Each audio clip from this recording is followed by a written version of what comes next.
Welcome to the program, everyone. My name is Brian Craig, always joined by my wife and co-host, Kathy. Welcome to the program. This is our first podcast of 2024. I can't believe that it's 2024. Remember when they used to talk about in the year 2000, this is the way things were going to be. And then in the year 2000, we'll have flying cars. And then remember Y2K? Mm-hmm. And here we are in 2024. It's like living in the future. Yeah, our daughter will be 25 this year. I know. Yeah. Where are the moon colonies and Martian colonies we were supposed to have by now? All right. Well, something has happened today. Okay. Claudine Gay, the Harvard president, she's been fired. Come on. She resigned. She's been fired. I want to play the audio that started this. And then she resigned and then she released a statement. And Dr. Gay. Hold on a second here. Okay, that's Elise Stefanik who was questioning her in the hearing. So we'll play the exchange that caused all the uproar that's been going on for weeks, and then we'll talk about what happened, okay? So that's Stefanik. It was a congressional hearing and she had all those other heads of the different schools, but this is her talking to Claudine Gay.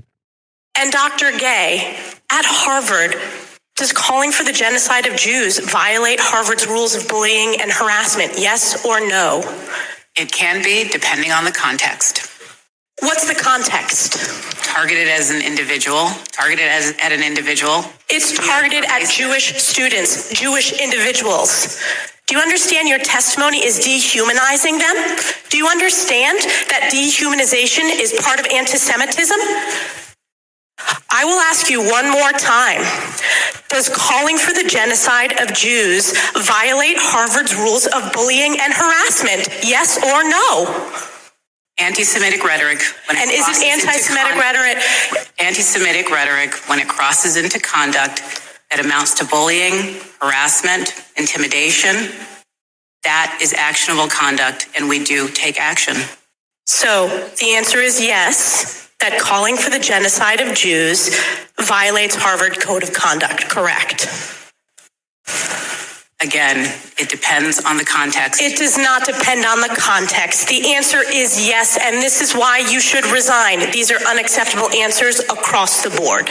Okay, so this is pretty disgusting. I mean, calling for the genocide of Jews is okay to her so long as you don't actually do it. It's in the right context. There's no context where that's all right. And by the way, that doesn't just go for the calling for the extermination of Jews. This would in this country, we do not have full freedom of speech. A lot of people think you do, you don't, okay?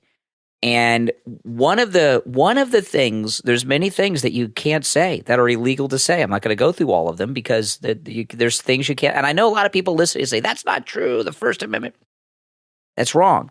I wish it was that way, but it's not. But one of the limitations on free speech is inciting violence and also threatening others and calling for the genocide of any group of individuals is the incitement of violence. And so far as it's okay so long as you don't act out on it. So at what point did the Nazis become bad? Hitler was running around for a long time talking about Jews before the Nazis did the god-awful things they did. So at what point did the Nazis step over the line? I mean, come on. And, the thing about this, though, the story is she resigned. She was fired, okay? They let her resign to save face, but she was fired. She was not forced out of Harvard for these comments. She was forced out for all that plagiarism. They have several, like half a dozen plagiarism examples. Her whole academic career has been what plagiarism. What got her on the radar? What started all this? Well, this hearing was Stefanik, and then what was the reason for the hearing? I don't recall why they had the hearing. It might have been at least the questioning was because of all these protests we saw at the universities after the attack on Israel. And I wonder if she said something or made a statement. And it was her, the president of MIT, and then the president of Penn State. Oh, so they were talking to all the presidents of these Ivy League schools. Of these important schools. And Stefanik asked all of them the same question, and they all said it was okay as long as you don't do it. And I don't remember what the purpose of the hearing was. They might have been there for another hearing, and she took the opportunity. It doesn't matter. But she was let go from Harvard because of the plagiarism, not that, which is really frightening. And so far as plagiarism, in academia, plagiarism is the worst thing you can do. And an educator can get in more trouble for plagiarism than if they have sex with a student. Right? I think if you're a student, you get kicked out of a university for plagiarism, and if that happens to a student, then it should happen to what happens, a teacher or an administrator too. What happens to a student is not only are you expelled, it goes on your permanent academic record. So you get expelled from the school, and then if you try to get into another college, it's on your. When I was in my senior year of college, we had to write a very long research paper. It was kind of like a dissertation, not as heavy as a dissertation is like a book. Yeah, that's okay. Like a book, It wasn't like a 300-page book paper, but it was a very long paper. It took me an entire semester to do it. It was a lot of work, let me tell you. And I made one mistake on the paper. I couldn't believe it with autocorrect. I wrote mine on a particular pirate. It was about pirates in the Caribbean and in Florida. Since we're in Florida, I did a lot of research on it. And one of the pirates was hung, and I wrote noose, and autocorrect changed it to nose, and I turned it in, and I didn't catch it. It said nose instead of noose. It was so embarrassing because we had to get up in front of the class with the professor and defend our papers just like you would if you were going for a doctorate. They were like preparing you for graduate school. You know what I mean? And everybody picked up that I put nose in there instead of news. It was really embarrassing. But there was someone in my class who got caught plagiarizing. And the teacher told us about it. Didn't tell us the name of the student, but he says it was a small class of 8 to 10 people because it was a senior level class all about this paper, this research assignment. And he said, well, one of our students will not be returning. They were caught. I caught them plagiarizing another student's work. And he said, I gave them the option of dropping the class and of being removed from the class and taking an F, or reporting to administration and going on their permanent academic record. And they chose the F. And I remember the teacher, the professor, he was one of these Ivy League. He was a PhD doctor. He went to one of these Ivy Leagues. And he went through the whole to-do that happens if you get a permanent mark on your academic record. And it's a big deal. It's like an academic. Remember, hey, listen, William H. Macy's wife went to prison for academic dishonesty. Yeah. And so did the girl from Full House, remember? Yeah. That wasn't plagiarism, but it was academic dishonesty because, remember, they faked, I guess, like SAT scores and such. Yeah. It's a big deal. So still calling for genocide of Jews at Harvard, MIT, and Penn State is still acceptable. This is not why this woman was forced out of Harvard, which is really a bad thing. I mean, what has happened? Well, then they'd have to force out all the presidents of all these schools because they all think the same way. Well, when this happened a few weeks ago, and I've been talking about this a lot because this is really a frightening thing for me.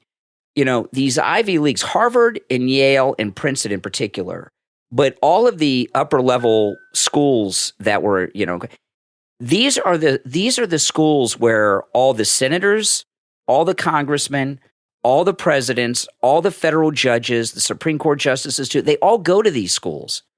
So these wackadoodle students that are running around calling for genocide at Harvard and these other places, those are future United States senators, federal judges, and maybe there's even presidents there.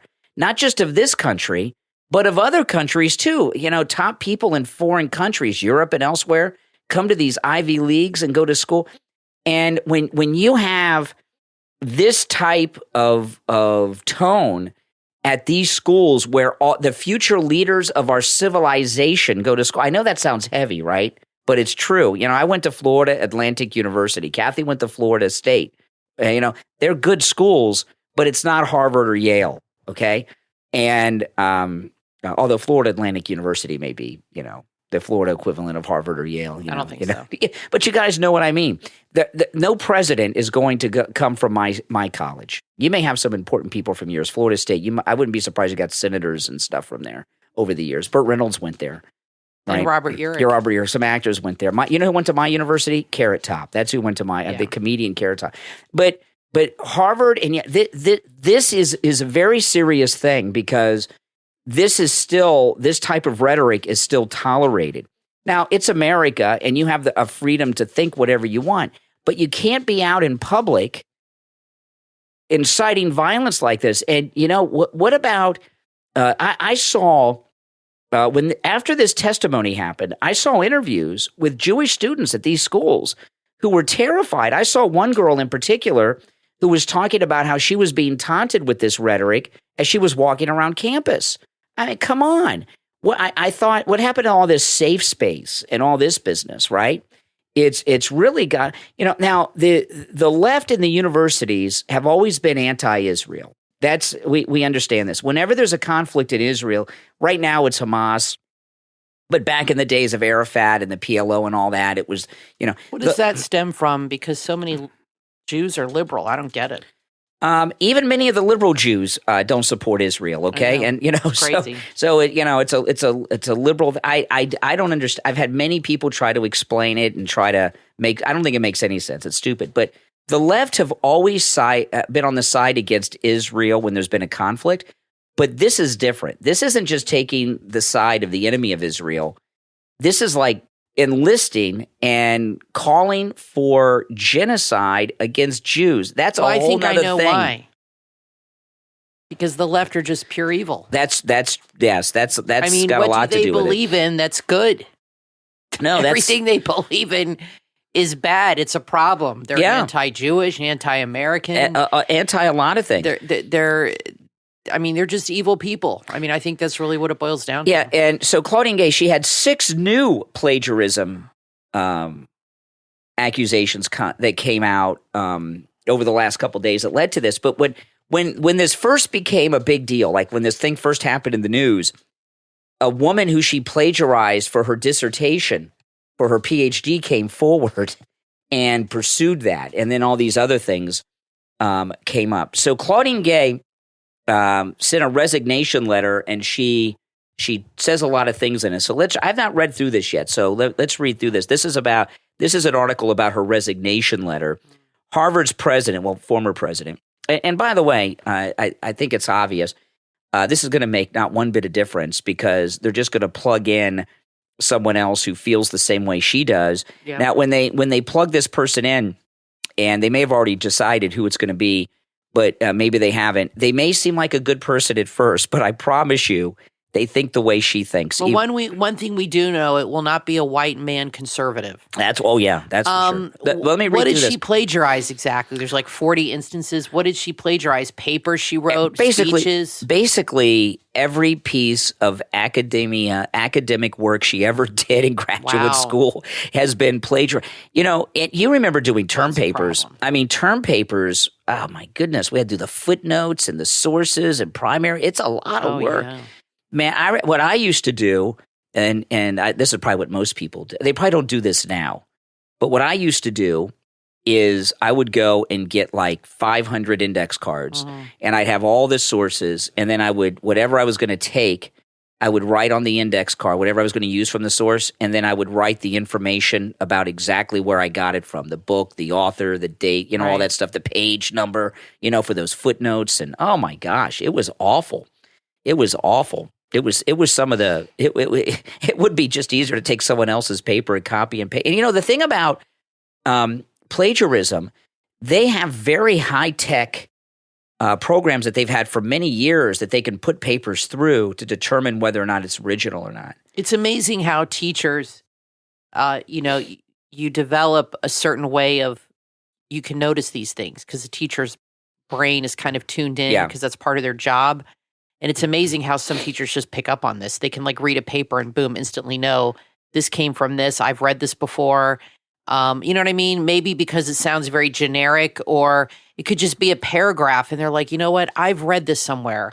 And then they do a little research and look back. And or how do you prove that though? Unless they take, and like if it came from somebody else's paper, it would have to be somebody, you'd have to have the other paper to prove it, to be like, look, it's written here too. Like somebody's selling term papers or something like that. I'm not, you know what I mean? Like, don't you have to prove? I would think you'd have to prove plagiarism. You can't just accuse people. I know they talk, unless a student just admits it. They talk a lot about Chat GPT. Okay. Oh yeah, that's a big problem. And I can tell, because I read a lot of news. So much of the news comes from Chat GPT now.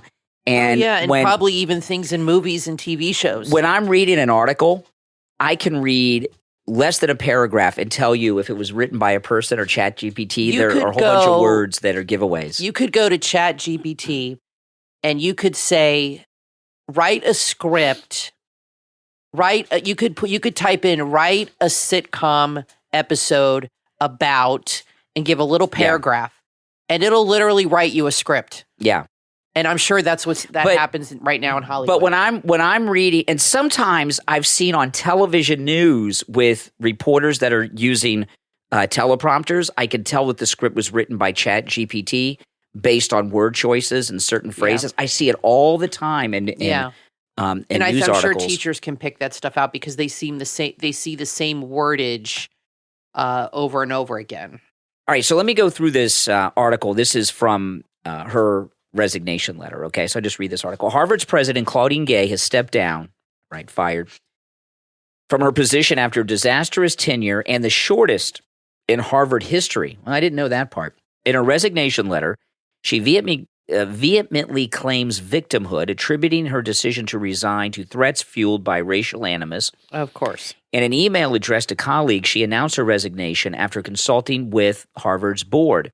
Accused of both plagiarism and anti-Semitism, she took no responsibility for the controversies that marked her leadership in her resignation letter. The board, under mounting pressure to replace her, had previously defended her congressional testimony concerning campus anti-Semitism. And let me tell you, if this question was about calling for genocide against any other group of people, I'd feel the same way. Imagine if it was a white person calling for that of black people, or someone calling for the extermination of Native American Indians or something. Any group, it would be wrong. I just don't like politics really being a part of any academic environment. I think it's a distraction. And I don't think now, obviously, if you're a political science major and that kind of stuff, it's going to get into it. But when I was in college, I honestly don't remember any classes getting into any kind of a political. We didn't, Clinton was president at the time in 92, I guess. So I was like a sophomore or whatever, junior. I don't remember any class. Now, there was a Young Republicans Club, a Young Democrat, all that, and we would talk about it privately, but I didn't. Did you ever have a discussion in class about politics? Yeah, you are a history major, so maybe it was a little different. Yeah. But I didn't, and I just think unless it's really pertinent to the course, it should not be there, especially in under 18 years old.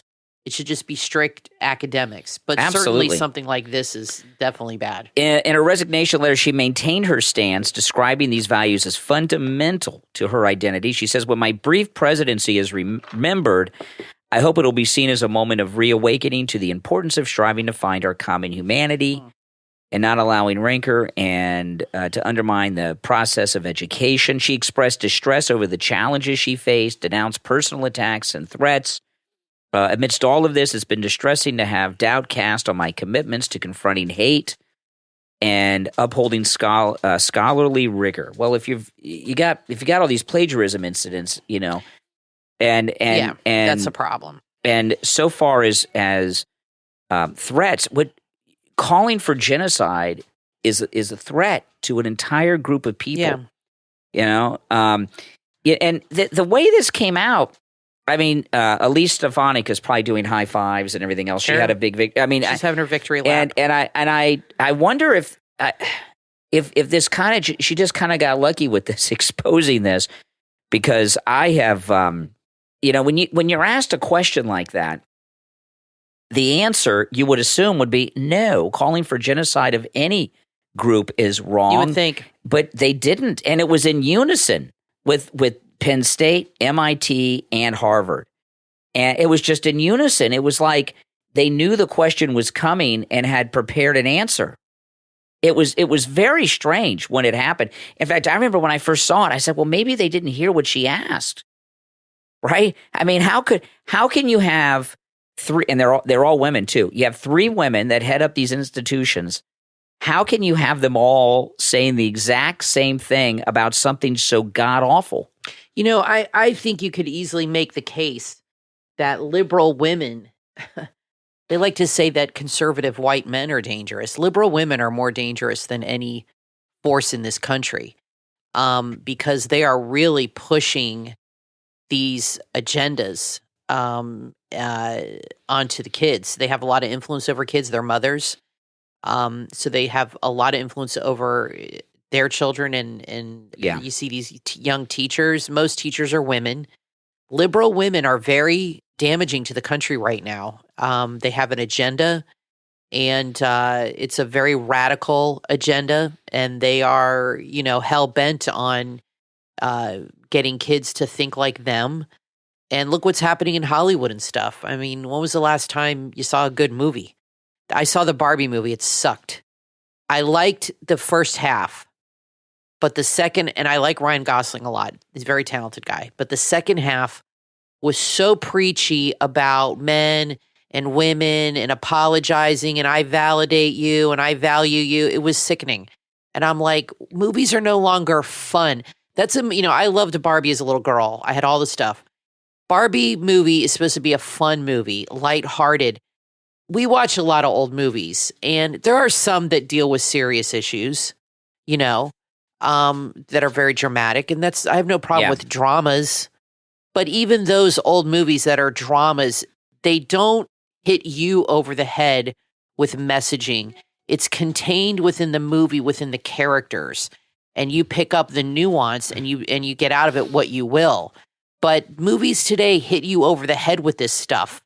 It's like they are very aware of the audience, and they are very aware that they have a captive audience, and that they are going to make you believe something whether you like it or not. And this woman is just a part of that cog. I mean, she's just a part of that cog that's doing that to young people and to society. And we see it now with the colleges. When you're in college, you're very malleable. Your brain hasn't yet formed, and your teachers can have a lot of influence over you. Mm-hmm. And you're still in that very much mentality of follow the leader kind of thing. Yeah. And wanting people to like you and accept you. And these teachers and these presidents of schools are extremely influential. And and like I said, these liberal women are very damaging to what they're doing. And look, I have nothing against women being in charge of anything. They just should be conservative. That's all. Yeah. Well, the liberal women are a problem. Well, there's been a major tone, like the left. We were talking about like during the days of Arafat with the PLO. There was always controversies, like the United Nations invited Arafat to speak at the UN in New York, and Giuliani was mayor, and he wouldn't let Arafat in New York City. So the UN had to do this, like they had to do a thing in Europe. It was a big deal. And I think I remember that. Bill Clinton had Arafat at the White House, and he was a terrorist leader. And so the Democrats and liberals have always been against Israel, but they've always at least given the impression that they opposed. I think people were really shocked at this, the reaction of these universities. A lot of people pulled their funding. A lot of very wealthy Jewish people that had gone to these schools that were giving them money. The schools rely on their alumni. Mm-hmm. I get letters all the time I don't give them money, but I get letters all the time for donations.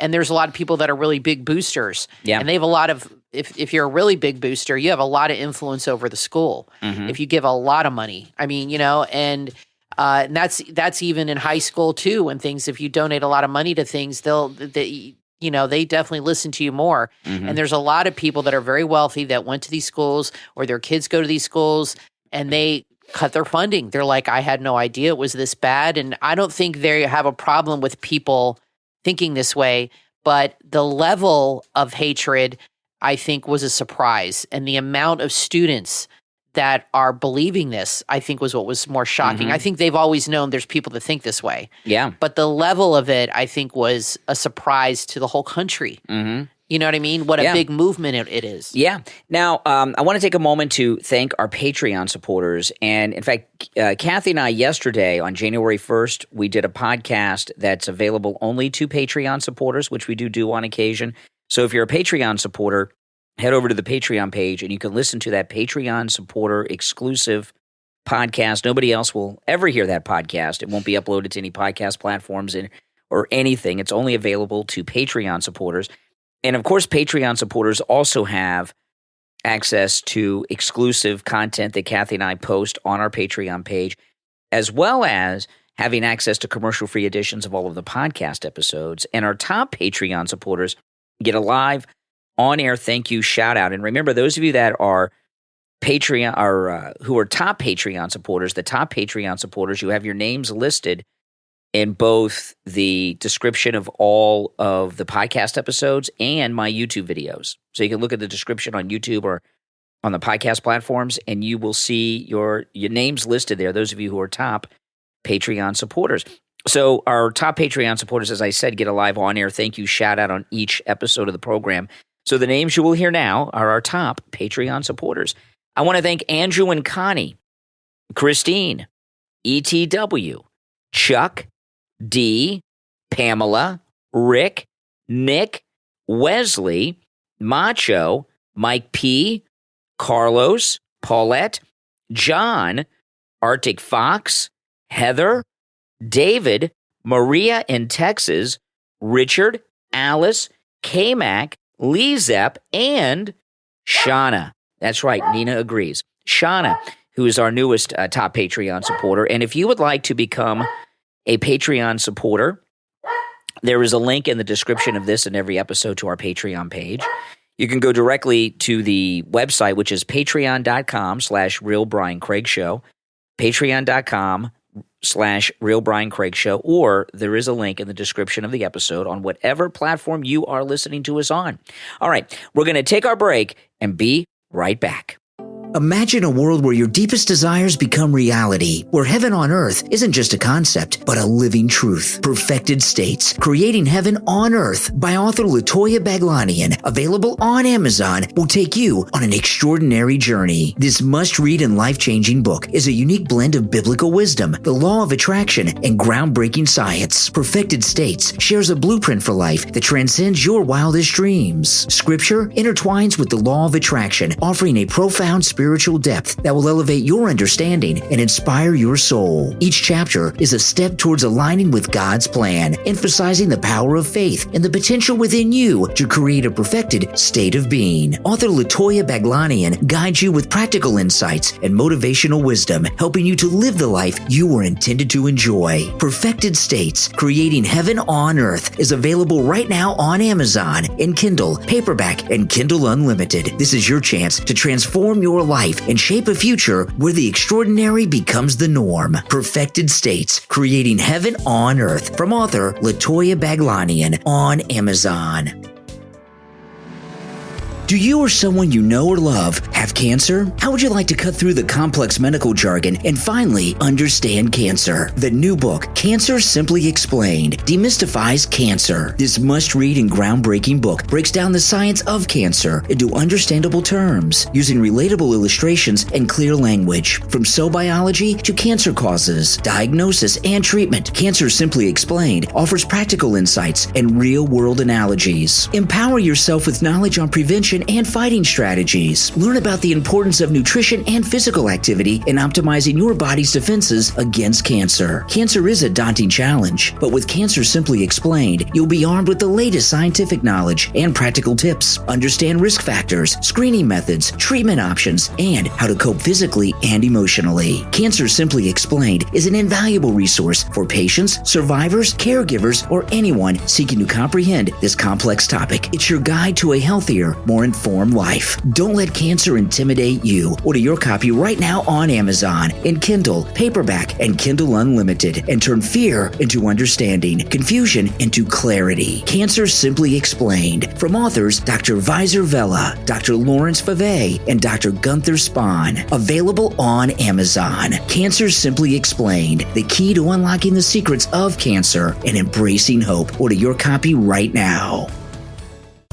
Parents and grandparents, are you looking for a toy that your children will love, that'll spark their curiosity and make them laugh? Then order the Sensing Crawling Crab from CrabbyPlay.com, where every crawl creates a symphony of smiles. The Sensing Crawling Crab is a toy that'll become your child's magical companion, bringing innovation and joy to their playtime. Watch as your child's eyes sparkle with wonder as this adorable crab explores, dances, and entertains. You'll see your child laugh and chase after the crawling crab. It'll give them an endless source of fun and discovery. With its adorable crawling action, this crab is cute and encourages your child to engage in playful pursuit, mesmerizing them with its charming movements. It'll stimulate your child's curiosity and cognitive development. Your child will learn cause and effect, all while having fun. The Sensing Crawling Crab has enchanting melodies and dancing movements that create a whimsical atmosphere that adds more fun to your child's adventures. It has a built-in sensing device that navigates and avoids obstacles, providing uninterrupted fun. Visit CrabbyPlay.com, CRABI, and bring home the Sensing Crawling Crab and let the magic of Krabby Play turn playtime into a lifetime of delightful memories. CrabbyPlay.com. You are listening to The Brian Craig Show podcast, broadcasting from sunny South Florida. Brian is joined by his wife and co-host, Kathy. Follow Brian on social media at BrianCraigShow.com. And now, Brian and Kathy. Welcome back, everyone. I'm Brian, always joined by my wife and co-host, Kathy. Thanks, everyone, for tuning in. So all this talk about the Epstein list, and I got to tell you guys, I think I'm the only one who's not all jazzed up about it. I think because we've been hearing about it for so long. It's like almost like old news. We all know Bill Clinton's on this. Even Trump mentioned that years ago. It's old news. But if there are some new names that are significant, but what does that mean? Like Alan Dershowitz was on it, but a girl said he had an accusation against him. There was an accusation against him. Which he took to court and had it taken back. She took it back. She said she lied. Yeah. So I'm not excusing this, but just because you're on his plane doesn't necessarily mean something happened, does it? I mean, so unless no. You know what it depends. It depends. It depends. Where they went, the destination. If they went to Epstein Island, that's bad. Obviously that tells you something. Is that going to show us that in these logs? We don't know. Well, so if we see somebody new, I think it is interesting if this shows Bill Clinton going to Epstein Island dozens of times. But he's such a pervert and a scum. Nobody would be surprised. But that might open the door for girls to come forward. So it could be a potential problem for him. So I wouldn't say it's totally uninteresting. I'm going to tell you guys. Where it goes. I'm going to tell you guys something that may be true of Bill Clinton that nobody will agree with me on, and this sounds crazy. Okay, I think Bill Clinton got so burned with Monica Lewinsky that he played it much safer later in life than people think. I don't think so. You think he'd go to Epstein Island? I think he can't control himself. Yeah, that's probably true. I retract that, guys. I retract that. To me, I did not think that statement through. Did you see the way he looked at Ivanka? That's true. At the inauguration? Remember, he looked her up and down with that stupid grin, and Hillary looked at him and shook her head. Yes, I remember that Yes, video. Yes, he can't control himself. There was one time when he's like Biden. He's a perv. When he was president, Tom Hanks and his wife Rita Wilson came there, and I thought Bill Clinton was going to fall face forward into Rita Wilson. He was like flipping out. I'm sure she was topping out all over the place. Yeah, she was because she knew why, and she did it on purpose to get him to Bill Clinton. I take that back. Yes, I can see Bill Clinton doing all these things. He can't control himself. Yeah, he's completely out of control. Yeah. Now he doesn't look healthy enough to do anything though. He looks like Well, they always have Cialis. He looks like Jimmy Carter. I mean, he's almost as bad as Jimmy Carter. He looks really bad. But, the thing about the Epstein list, this is why I'm not as excited about it as everybody else. And maybe I'm wrong about this. Maybe when it comes out, I think maybe it'll come out and I'll be all excited. Because I'll tell you why. Interesting. I'll tell you why. The names on it are going to be old names like the Clintons. And I'm just so more concerned with what Biden and Obama and them are doing to the country right now. It's hard for me to get upset and concerned about all these people from the 90s and the early 2000s when we have all these things going on now in our country. What's the story of him and Trump? Didn't he come to Trump's Mar-a-Lago with some young girl and Trump threw him out? He went to Mar-a-Lago, and then when Trump found out about him, he kicked him out of Mar-a-Lago. Well, he's in that Palm Beach circle, which is a small circle of those really super elite. Yeah. So he probably heard a lot of things. As soon as he heard, he threw him out. He probably heard stories. And in one of my vlogs that I did up in Palm Beach when I went to Mar-a-Lago, I did a vlog where I went to Mar-a-Lago. It's the vlog where I went to Mar-a-Lago. I went to the church where Trump and Melania were married, and I went to Epstein's house. Yeah, which has been torn down, and there's a new house there. And I went there, and I went on my Vespa, my MAGA scooter, and I was sitting on the scooter on the street in front of Jeffrey Epstein's house. Even though the house has been torn down, they built a new house, and I was making the video, and it just felt so evil and creepy on that street. Yeah, it was just so weird. Near that property. I don't know how people can do that. And I've never. And it was in the middle of the day on a sunny Florida day. Yeah. And it's a beautiful street because it's Palm Beach. It's right down the street from Mar-a-Lago. Yeah. It felt demonic. And I don't say that lightly. Right. It just felt really bad. I did not like it at all. Yeah. But the names on it are just going to be names. And I don't envision any evidence where anything's going to happen to anybody. Well, let's see who it is. Maybe it's somebody on the Supreme Court. Maybe it's some senators. Goodness. Maybe it's... Now, that would be interesting. As I'm saying, it could be some big... That would be interesting. People. It could be a bunch of nobodies. But I'm sure that whoever it is, there's a lot of men probably not happy right now. Well, there's a lot of guys who are in a panic that they're going to be on it. Yeah. Well, yeah. Well, they know if they went or not, and if they went, then they're definitely going to be on it, and their wives are going to find out, and their families. There's going to be a problem. You mentioned the Supreme. There's one person I wouldn't mind seeing on the list, but I wouldn't want it to come out until Trump's reelected next year. Chief Justice John Roberts is a real jerk. I've heard rumors. He's a real jerk, and I wouldn't mind if his name was on the list, but I don't want it. I don't want it to come out now because he could be forced off the bench, and then Biden will get an appointee. So I don't want Biden to get an appointee to the Supreme Court. I'd rather wait till next year. I don't think he'll be on the list. You never know who's going to be on that list. Yeah. Well, when is it coming out? We don't know. This week. Well, Laura Loomer posted some some logs, but I didn't see names. I just saw Epstein's name. Well, that's why they got these John Doe number this and number that. Right. Yeah. So if it's all John Doe. We'll find out when it comes out. See, a lot of these guys, if they're high-profile men or women, I don't think they'd be dumb enough to put their name on a manifest. I think they would put John Doe number 47 or number 52 or whatever.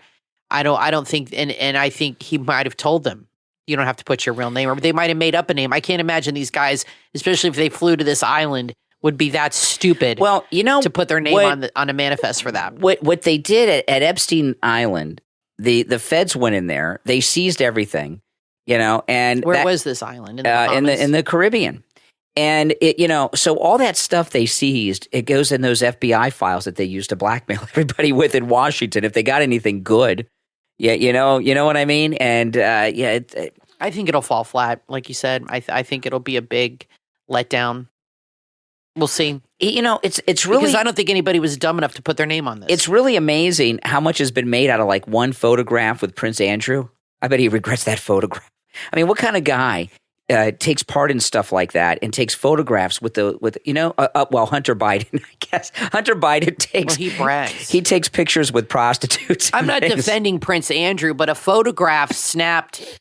Now, I think there was another picture of him with that same girl in a club. Yeah, they had a couple with his arm around her. So they did have a couple pictures. That was the problem with them together. So it did show some kind of a relationship, and she definitely looked like a teenager. Well, when I take So that was the pictures, problem when with I him. take pictures with listeners, in particular female listeners, which I do, people sometimes, we had an appearance a couple weeks ago, but sometimes I'll be out and about and run into a listener, I'll take a selfie or something, like at the grocery store or something. You never see me put my arm around. I always have my hands down to the side. Because I'm a tyrant. No, you know what? If Brian put his arm around a woman, he'd be in trouble. No, because of that Stormy Daniels picture. I know. I never really thought about it, and what had happened. And I never thought about that. I've taken, I don't know how many pictures with listeners over the 30 plus years I've been in broadcasting, and you take pictures with people. You don't ask their names. You don't do background checks. You're like, sure, I'll take a picture. And it's more common now because everyone's got cameras on their phones, and it used to be years ago. Right. So it happens out and about.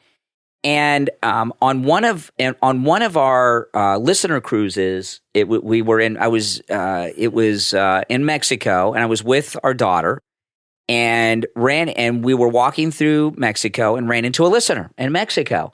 And it was a lady, and she said, "Oh, can I take a picture with you?" I said, "Sure." And I went to take the picture and gave the camera to our daughter, Emily. And then the woman said, "No, Brian, you know what? Get your daughter in the picture, because if it's just the two of us, people will think we're together that see the picture." You know what I mean? And I said, I never thought of that. She was a very smart woman, right? This woman. So I got Emily in the picture.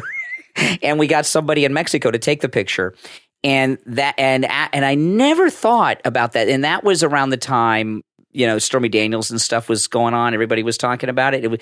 And I since then, if I take a picture and it's a woman, my arms are always down to the side, usually in my pockets, because you see how much they do with a photograph. Look at Stormy Daniels with Trump. Give me a break. You know how many women that Donald Trump has taken pictures with over the years? What does everyone you take a picture with, you've had sex with? That's just like the dumbest thing I've ever heard. Well, but when Trump took a picture with Stormy Daniels, he didn't have his arm around her, did he? No, I don't think so. It was just a regular picture. Yeah, and it was at some event where everywhere. Now it's harder because he's got Secret Service and stuff. But before he was president, he had like one guy. Remember that one huge security guy that used to be with him? He went to the White House for a while, and he went back to the Trump organization. But I get Secret Service probably didn't like him. The guy was massive. You guys know who I'm talking about? He's the guy. He's the guy that removed the Univision reporter from that press conference in the first campaign. Remember that? Yeah, that guy's little. Oh my goodness! Yeah, he was. Well, he looked really little. Whatever happened to him? He's still on Univision. Jorge Ramos. He's still on TV spewing his stuff.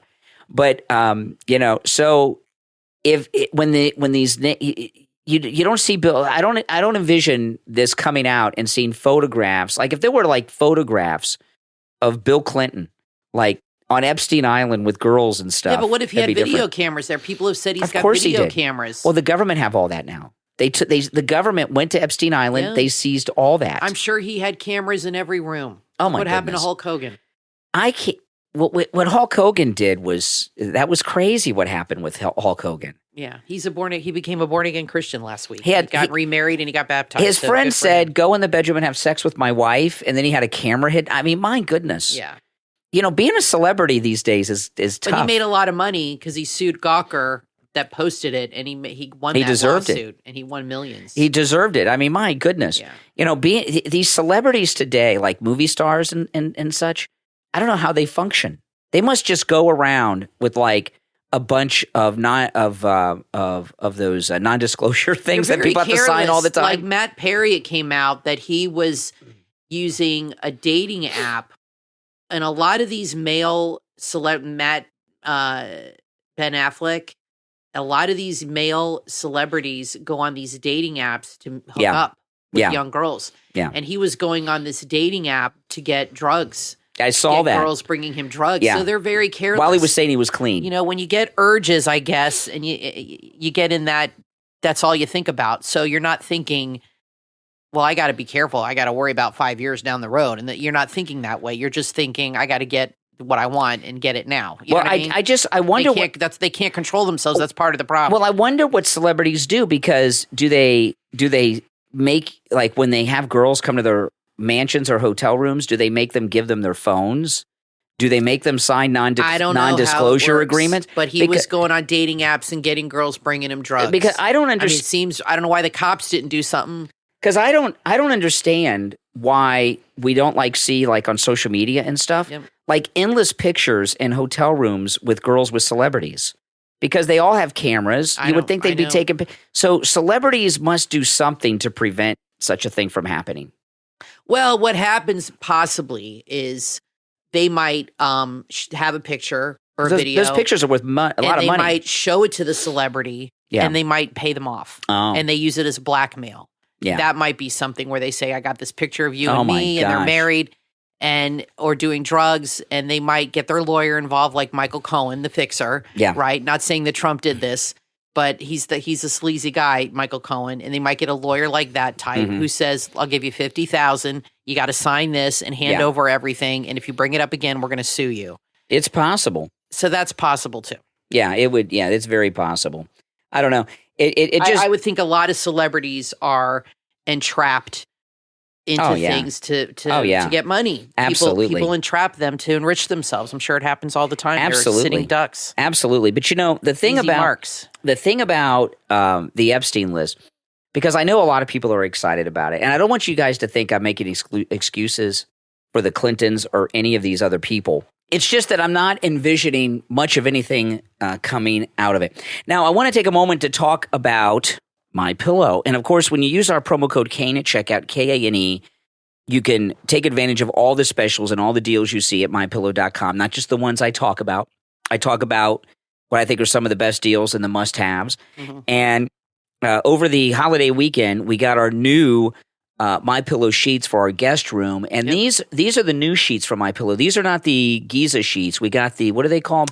These are called Giza Dreams, and these are the Percale. You got the Percale. Okay. Yes, these are the MyPillow snowy white. Oh, yeah, here's Percale. I got the Giza Dream pillowcases. Percale, 100% cotton. I've never had Percale sheets, so I thought this might. It comes with a fitted, flat, fitted sheet. Oh, and it comes with a pillowcase. I did not know. So we got extra pillowcases. So the Percale sheets are the new ones, and Mike Lindell swears by them. He says they're absolutely spectacular. So we got these we had to get new sheets for our guest bed, and so we got these so that we could try them out. And we're setting up a new guest bedroom for Emily. Yeah, for our daughter. And the Percale MyPillow sheets with our promo code Kane at checkout, Kane, are just $24.98. They're a very good deal. The 6-piece MyPillow towel set, just $29.99. They have a whole bunch of new colors. And the 6-piece MyPillow towel set, I think that these are I never knew towels worked so well before. The MyPillow towels, Mike Lindell in the commercial see on TV, he says towels that actually work, what a concept. That is such a true statement. It really is. And when you use the MyPillow towels, you'll see why. But there's many, many specials. You can save up to 80% with our promo code Kane at checkout, Kane. And anytime you're buying products from MyPillow.com with our promo code Kane at checkout, you're supporting this program and all the content I'm connected to, the radio show, the podcast, my YouTube channel, everything. Plus, you're getting great products from Mike Lindell and MyPillow. So go to MyPillow.com, do your shopping. Valentine's Day is coming up. They have everything. They have mattresses, mattress toppers, sheets, towels, beach towels, kitchen towel. They honestly, any linen need you have, and they have the lowest prices, it says on their website, that they've ever had going right now. So it really is a good time. And I'm telling you, it is chilly here. Yeah. And I've got the flannel sheets on the bed. It is a good time if you do not have those flannel sheets. They're very soft, spectacular. Very, very comfortable. You'll absolutely love them because it is a cold winter here in Florida. This has probably been one of the coldest Decembers we've ever had. It sure has been. Honestly, the temperature has not gotten over 80 degrees in weeks, and that's very rare for December. Usually it's hot in December. Absolutely. And we're just getting into January and February, and I know it's really cold everywhere else. So get those sheets. Absolutely. So go to MyPillow.com. Support all of my content. Use our promo code Kane at checkout, Kane. All right, we're going to take our last break. There's much more to talk about when we get back. Don't go anywhere. I'm Brian, always joined by my wife and co-host Kathy. We will be back right after this. How would you like to turn your vacation into the journey of a lifetime? You can do just that with Morocco Travel Organizer, your gateway to the heart of Morocco. With Morocco Travel Organizer, you'll be immersed in a land of rich culture, history, and breathtaking landscapes. Morocco Travel Organizer understand your desire for an authentic Moroccan experience. That's why they craft each trip with a passion and love for their beautiful country, showcasing its charm and its diversity through unique tailor-made adventures. From the breathtaking architecture of Casablanca to the dunes of the Sahara Desert, Morocco Travel Organizer takes care of everything for you. The booking, the accommodations, transportation, exclusive activities like hot air balloon rides, and restaurants with the best in Moroccan food. Each journey booked with Morocco Travel Organizer is as unique as you are. They customize the trip to your preferences, making sure that you have a truly personalized adventure. Connect with the heart and the soul of Morocco, its people, and its culture. Are you ready to discover your next great adventure? Visit MoroccoTravelOrganizer.com and let them make your visit to Morocco an unforgettable story of discovery and enchantment. MoroccoTravelOrganizer.com. Your next great adventure awaits.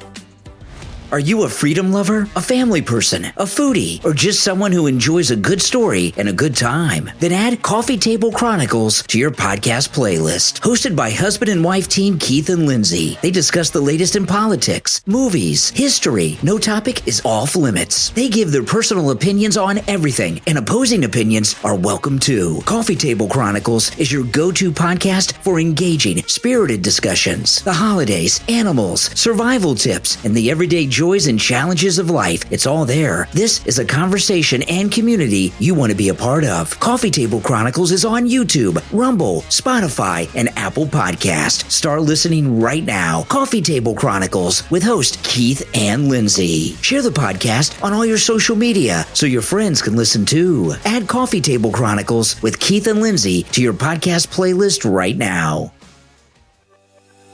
Are you living the life that you want to live? You've tried to make changes. You've just needed the right help and guide. And that's what you will find in the new book from author Katrina Dell, Unveiling the Journey to Inner Transformation, available on Amazon. Author Katrina Dell unravels the mysteries behind sustainable weight loss, mental clarity, and a revitalized spirit. Unveiling the Journey to Inner Transformation is a blueprint for a vibrant, fulfilling life. With this must-read and life-changing book, you'll discover the art of nourishing both your body and soul, unlocking your fullest potential. It's a path of self-discovery and resilience. This isn't just for a fitter physique, but for a fortified mind and revitalized spirit. With practical insights and scientific evidence, Unveiling the Journey to Inner Transformation will illuminate your path towards a healthier, more vibrant you. It will revitalize your relationship with food and guide you towards vitality and well-being. Find energy, clarity, and fulfillment. Order your copy of Unveiling the Journey to Inner Transformation from author Katrina Dell, available on Amazon. Your journey to a healthier, happier, and more inspired life begins now. Unveiling the Journey to Inner Transformation from author Katrina Dell on Amazon. Are you tired of that same old baby gear shopping experience? Toss that baby powder aside and get ready for a shopping adventure like no other at babeydropshop.myshopify.com. Picture this, a digital wonderland where strollers moonwalk, diapers do the cha-cha, and onesies breakdance. It's not just a store, it's a baby boogie revolution. Say goodbye to boring baby shopping and hello to babeydropshop.myshopify.com, where your baby swag level goes through the roof. The deals are hotter than the diaper blowout. From onesies that scream future genius to pacifiers with more bling than a celebrity baby shower, they've got it all. And guess what? Their prices are so good, even the storks are jealous. But wait, there's more. Spin the baby bottle of fortune and win fabulous discounts, or maybe even a dance-off with a diaper-wearing mascot. It's wild. It's wacky. It's babeydropshop.myshopify.com. What are you waiting for? Go right now to babeydropshop.myshopify.com and join the party. Don't miss out on the chance to make your baby the talk of the playground. babeydropshop.myshopify.com. It's not just a shop, it's a funky fiesta for your little VIP. Very important Pampers. Disclaimer: no actual babies were forced to dance during the making of this broadcast. Diapers were harmed in the pursuit of hilarity. Baby Drop Shop is not responsible for uncontrollable giggles and spontaneous dance outbreaks. Shop responsibly and keep the baby powder nearby. babeydropshop.myshopify.com. You are listening to the Brian Craig Show podcast, broadcasting from sunny South Florida. Brian is joined by his wife and co-host, Kathy. Follow Brian on social media at BrianCraigShow.com. And now, Brian and Kathy. Welcome back, everyone. I'm Brian, always joined by my wife and co-host Kathy. Got a couple of sound bites from Jean-Pierre. We asked a question, and we did a poll on my YouTube channel. How was 2023 for you? Was it a good year or a bad year? Yeah, I put this poll up. Everybody's saying it's a bad year. I couldn't believe the response. To me, obviously, when it comes to inflation and such, it was not a good year. But I am so busy that one year after the next, they just go by. It was a bad year for me, and I don't really notice it with my health. It was a tough year, but I'd like to know in the comments. I put go to the poll and take it if you haven't, and leave a comment why the year was either really good for you or really bad for you. Yeah. Now let me just read this, and then I'll get into these sound bites because they're relevant. And this was 2 days ago, so this was New Year's Eve. I guess you did this. It hasn't clicked to the 3 yet. So.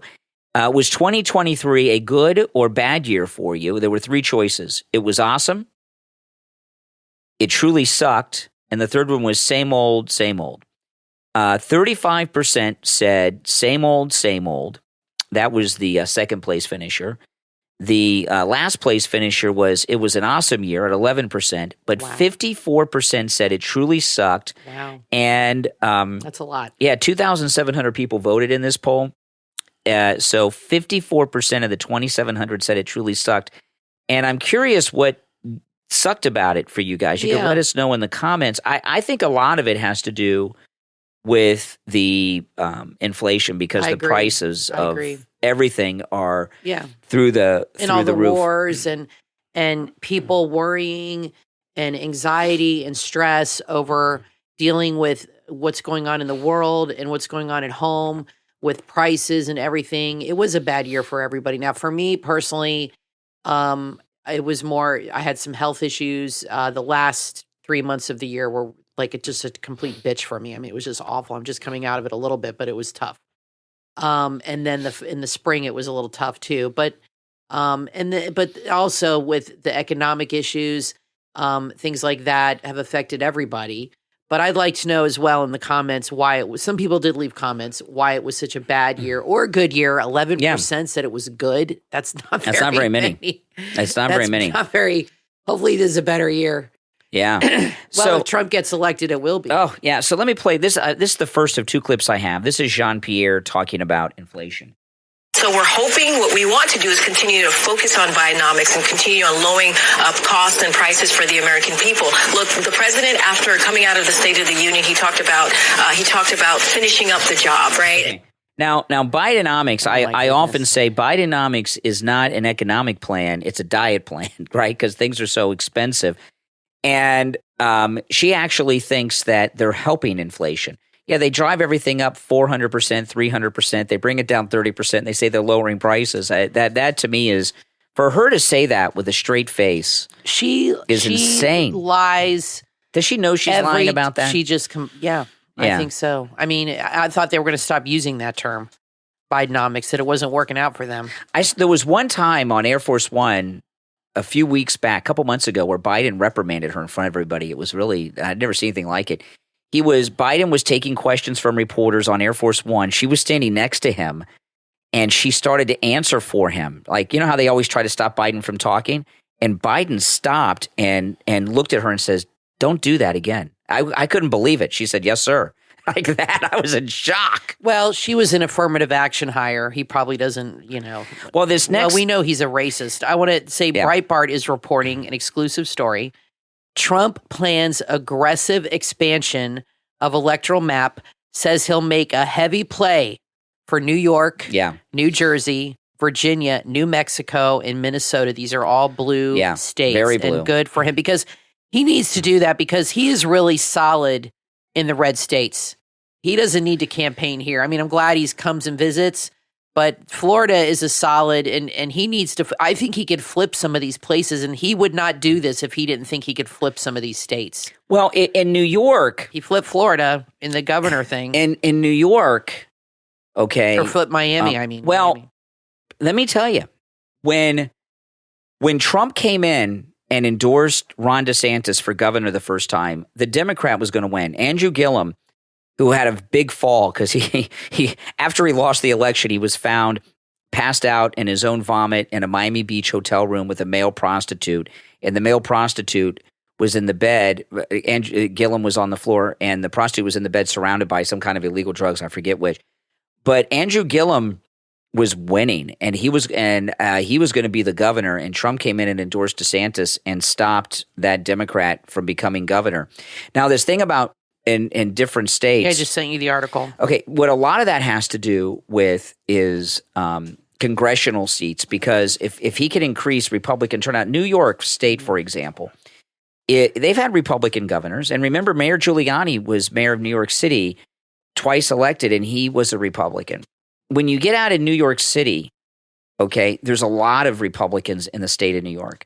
So I think Republicans just assume New York's a waste of time. Yeah, but and it's not. What has changed, and what this has everything to do with, is the immigrants that are in these cities now. In New York, it's pissing people off. And Trump. And they're ready. They're primed. Yeah. They're ready to vote for Trump because That's they're right. so fed up with all these illegals. And Trump and see that happening. Is a native New Yorker, and a lot of New Yorkers like Donald Trump. He's one of them. I would love to see him have a huge event at Madison Square Gardens, or maybe upstate New York at Woodstock or wherever, or, some upstate New York outside of the city might be better.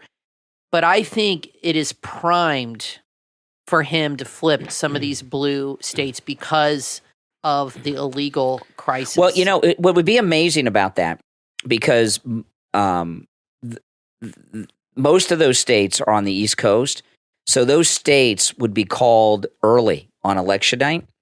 So could you imagine what it would be like on election night if New York State goes for Trump? Should he just put all his eggs in New York, or should he spread himself out like he's doing New York and New Jersey? No, he's got to do both. Or both. should he just focus on one? He's got to do both. Yeah, he's got to do both. It's the same area. Yeah. So, if election night happens and it's like 8 o'clock at night, 8:30 at night, and New York or New Jersey or both it's over. Get called for Trump, you got to understand, out west, there's still people. The polls haven't closed because of the time zone. So right. you go by the time New York or New Jersey would get announced, the central time zone probably would be closed. It's crazy. But Mountain and Pacific would still be open.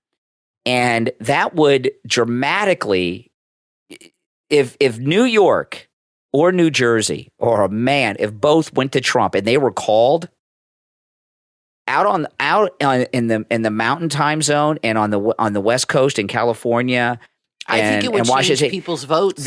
People would like, why even bother? It might get people in California, like you said, if they're a Democrat, to not vote, and it might get the conservatives to run out and vote. It could. Be like, holy crap, maybe it can happen here too. It very well could. Could you imagine if New York went red? I mean, I don't think that's happened since Reagan.